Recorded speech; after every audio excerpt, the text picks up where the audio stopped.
Big meeting కు వేదికగా కాబోతుంది. అమెరికా భారత ప్రధానమంత్రి నరేంద్ర మోదీ, అమెరికా అధ్యక్షుడు డొనాల్డ్ ట్రంప్ మరికొన్ని గంటల్లో సమావేశం కాబోతున్నారు.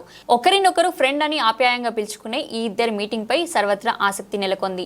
2.0 అంటూ దూకుడు చూపిస్తున్న ట్రంప్ తో హ్యాట్రిక్ పీఎం ఏం మాట్లాడతారని కేవలం భారత్, అమెరికానే కాదు ప్రపంచ దేశాలు ఆసక్తిగా చూస్తున్నాయి. డిపోర్టేషన్ తో పాటు వాణిజ్య వ్యవహారాలపైన ఈ ఇద్దరు నేతలు చర్చించనున్నట్లు తెలుస్తుంది.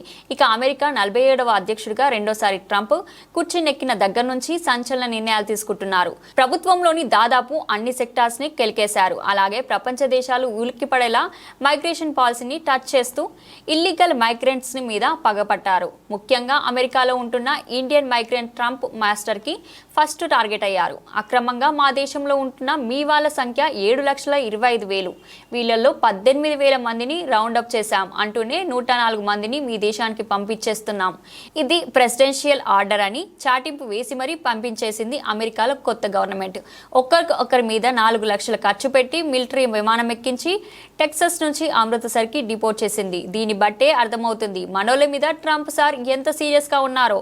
ఇటు వీసా రూల్స్ ను కఠినంగా మార్చే పనిలో పడ్డారు ట్రంప్. H-1B వీసాలపై ప్రత్యేక దృష్టి సారించిన ఆయన నిబంధనలు మరింత కఠినతరం చేస్తూ ఇప్పటికే ఉత్తర్వులు జారీ చేశారు. H-1B వీసా భారీ వేతనాలు ఉన్న వాళ్లకు మాత్రమే ఇవ్వాలని, అది కూడా ఏడాదికి 75,000కు మాత్రమే పర్మిట్ చేయాలంటూ సెంటర్ ఫర్ ఇమిగ్రేషన్ స్టడీ నుంచి ట్రంప్ ప్రభుత్వానికి ప్రతిపాదనలు వెళ్లాయి. అలాగే F-1, M-1 వీసాలపైన ఫోకస్ చేశారు ట్రంప్.